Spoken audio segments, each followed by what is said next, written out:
Après cette étude expérimentale de la décharge du condensateur, nous allons maintenant faire l'étude théorique de la décharge.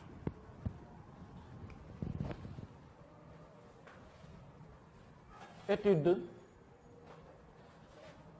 théorique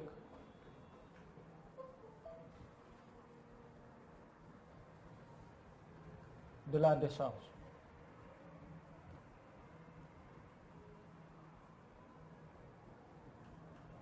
Nous allons commencer par établir l'équation différentielle.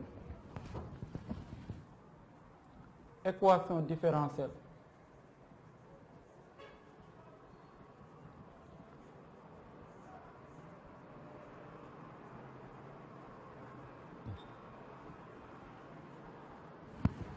Pour cela, on va représenter le circuit de décharge en enlevant les appareils d'observation, à savoir l'ampèremètre et le voltmètre. Nous avons alors le résisteur dans lequel le condensateur se décharge, de résistance R, et le condensateur initialement chargé. Le condensateur étant initialement chargé, nous allons préciser l'armature positive portant la charge Q. Nous allons nommer chaque borne des dipôles de notre circuit. Pour le résisteur AB,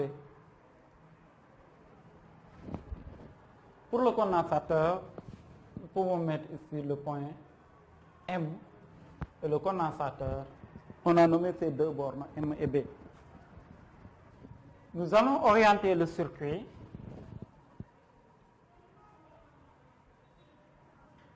et nous savons que l'orientation du circuit est arbitraire. On choisit le sens que l'on veut.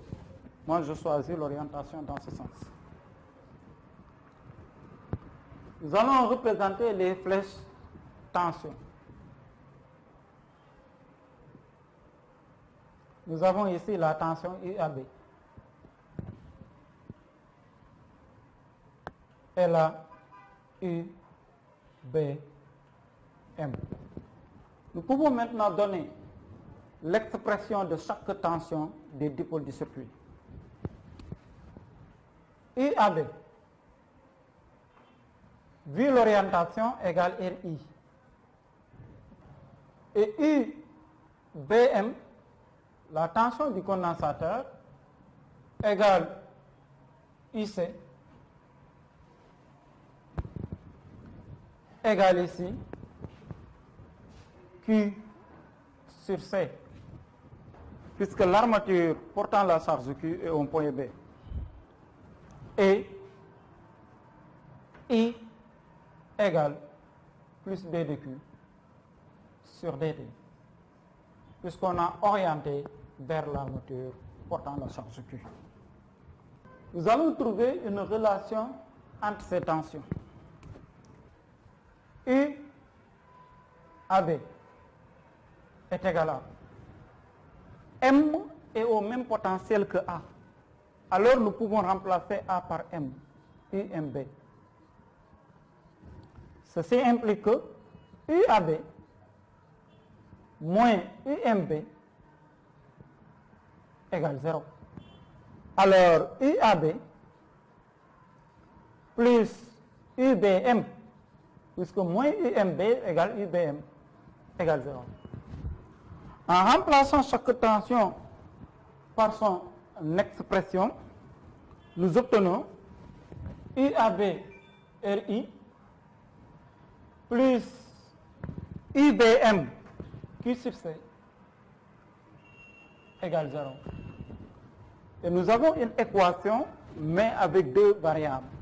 Nous allons travailler avec une seule variable en remplaçant I par plus D de Q sur DT.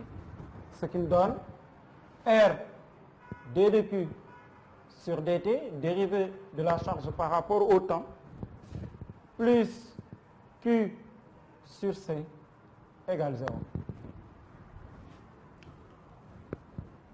On divise par R chaque terme de notre équation et nous obtenons dérivée de Q par rapport au temps plus Q sur RC égale 0.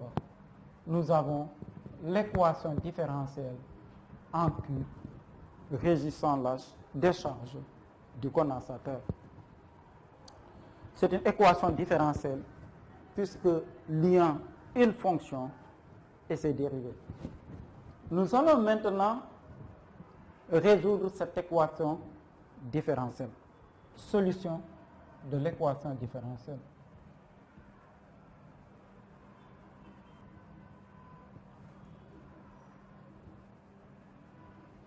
Nous avons une équation différentielle du premier ordre à coefficient constant sans second membre. La solution mathématique de cette équation différentielle est de la forme Q égale A exponentielle de moins alpha t avec A différent de 0. Nous allons rappeler les conditions aux limites. AT égale 0. On sait que le condensateur était initialement chargé et que sa charge Q est égale à Q0 égale CE. À T grand, quand le régime permanent est atteint, on a la décharge qui est terminée et Q égale 0. Nous allons déterminer les constantes A et alpha. Pour cela, nous allons remplacer dans l'équation différentielle l'expression de Q qu'on a posée ici. La dérivée par rapport au temps de Q est égale à moins alpha A exponentielle de moins alpha t. En remplaçant dans l'équation différentielle, nous aurons moins alpha A exponentielle de moins alpha t plus Q sur RC A exponentielle de moins alpha t sur RC est égal à 0. On peut factoriser par A exponentielle de moins alpha t, ce qui nous donne A exponentielle de moins alpha t facteur 2. Il nous reste moins alpha plus 1 sur RC et c'est égal à 0. Nous avons un produit de facteurs qui est égal à 0, alors l'un des facteurs est nul. Et ceci est nul, quel que soit t. Nous voyons que il existe un temps où ceci n'est pas nul. Donc, c'est le deuxième facteur qui est toujours nul. Moins alpha plus 1 sur RC est égal à 0. Ceci implique que alpha égale 1 sur RC.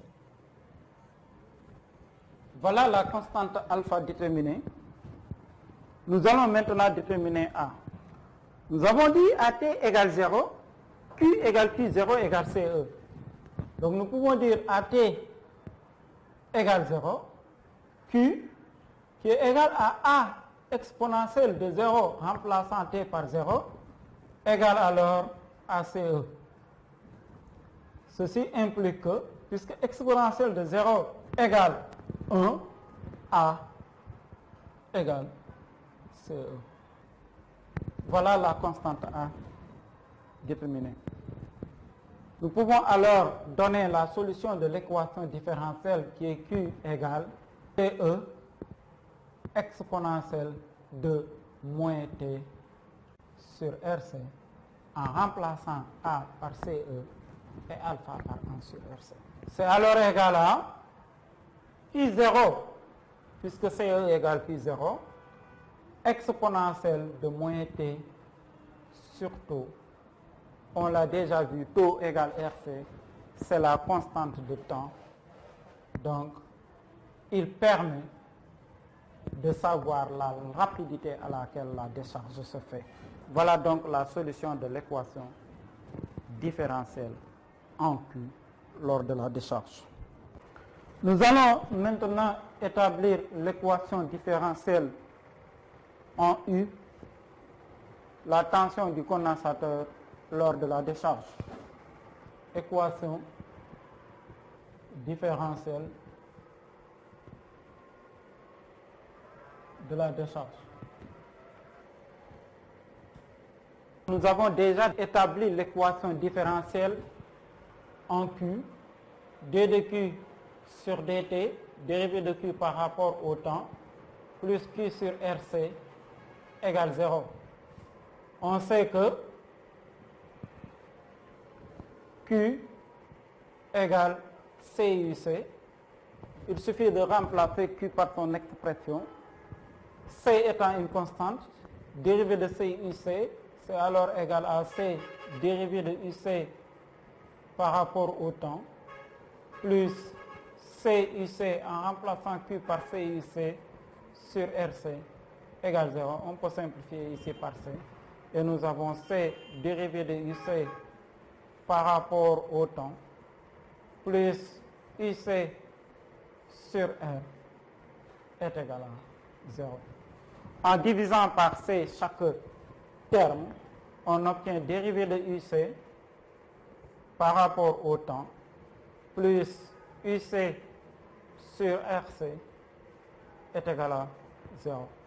Voici l'équation différentielle en U, la tension du condensateur lors de la décharge. Nous pouvons retrouver cette équation différentielle en utilisant le circuit. Pour cela, nous reproduisons le circuit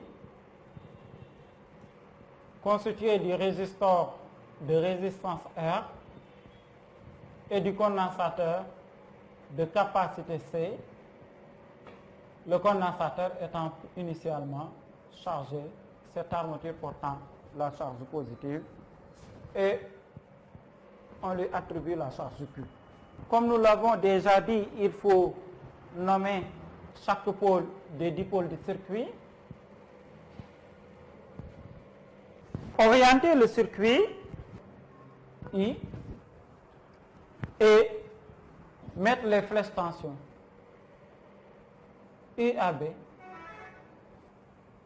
IBM, IBM égale IC. Nous pouvons maintenant donner les expressions des tensions. IAB égale RI, IBM égale Q sur C. IAB égale RI, l'orientation c'est de A vers B. IBM égale Q sur C, c'est B qui porte la plaque Q. Et IBM égale IC. I égale, puisque I va vers la charge Q, plus D de Q sur dt. Q étant égal à CUC, alors on a déduit que I égale plus C dérivé de UC par rapport au temps, puisque C est une constante. Trouvons une relation entre les tensions, comme nous le savons, I AB plus IBM égale 0. IAB plus IBM égale 0 parce que A et M sont au même potentiel. IAB, c'est RI. IBM, IC égale 0. En remplaçant I par C dérivé de IC par rapport au temps, on obtient R, C dérivé de IC par rapport au temps, plus IC égale 0. Nous pouvons diviser chaque terme par RC et on obtient dérivé de IC par rapport au temps, plus IC sur RC est égal à 0. Voilà, on retrouve l'équation différentielle de la tension IC du condensateur lors de la décharge.